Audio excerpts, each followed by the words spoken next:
અંકલેશ્વરની Thakorbhai Patel arts and commerce college દ્વારા સ્વ શાંતાબેન ઠાકોરભાઈ પટેલ વાર્ષિક ઉત્સવ અને ઇનામ વિતરણ સમારોહનું આયોજન કરવામાં આવ્યું હતું। અંકલેશ્વરની Thakorbhai Patel arts and commerce college દ્વારા આયોજિત સ્વ શાંતાબેન ઠાકોરભાઈ પટેલ વાર્ષિક ઉત્સવ અને ઇનામ વિતરણ સમારોહમાં એડમિનિસ્ટ્રેટર ચિરાગ શાહ, કો એડમિનિસ્ટ્રેટર બલવંતસિંહ પટેલ, કિંજલબેન શાહ, હિરલબેન બળવંતસિંહ પટેલ, કોલેજના આચાર્ય ડૉક્ટર G.K. નંડા,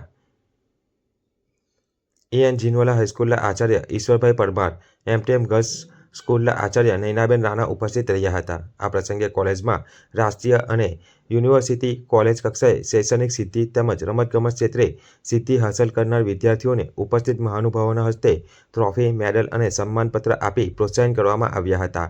આ પ્રસંગે કોલેજ પરિવાર, વિદ્યાર્થીઓ અને વાલીઓ ઉપસ્થિત રહ્યા હતા।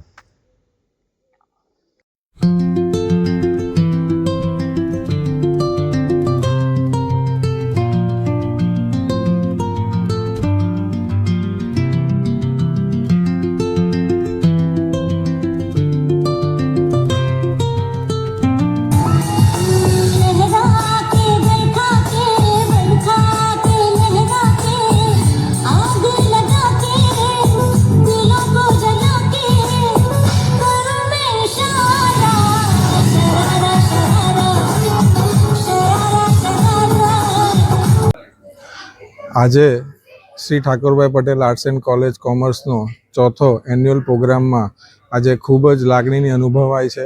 આજે એડમિનિસ્ટ્રેટર તરીકે હું ચિરાગભાઈ શાહ અને કો એડમિનિસ્ટ્રેટર તરીકે મારા મિત્ર શ્રી બલવંતસિંહ પટેલ અહીંયા હાજર છે।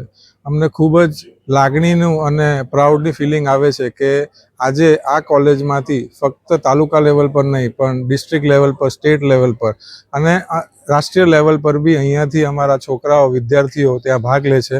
અને ખૂબ જ સરાહનીય વસ્તુ એક એવી છે કે આ વર્ષના 26મી જાન્યુઆરીના દિલ્હી લાલગેટના જે પરેડ હતો એમાંથી અમારા કોલેજમાંથી એક વિદ્યાર્થી અનુજભાઈ એ ત્યાં આપણે રાષ્ટ્રપતિની સમક્ષ પરેડમાં એમણે ભાગ લીધો, તો એ ખૂબ જ લાગણીનો અનુભવાય છે અને અંકલેશ્વર તાલુકા માટે એ ખૂબ જ પ્રશંસનીય વસ્તુ છે। આજે એક વસ્તુ હું ચોક્કસ એવું કહેવા માંગીશ કે ધારાસભ્ય શ્રી ઈશ્વરસિંહ પટેલના માર્ગદર્શન હેઠળ આ કોલેજ જે ચાલે છે એ અંકલેશ્વર અને હાંસોડ તાલુકાના દરેક વિદ્યાર્થી માટે ખૂબ જ આશીર્વાદ સ્વરૂપ છે અને આવનાર સમયની અંદર આ કોલેજ ગતોગતિ પ્રગતિ કરે એવી અમારી સૌની મેનેજમેન્ટ તરફથી અમારો પ્રયાસ રહેશે। Thank you.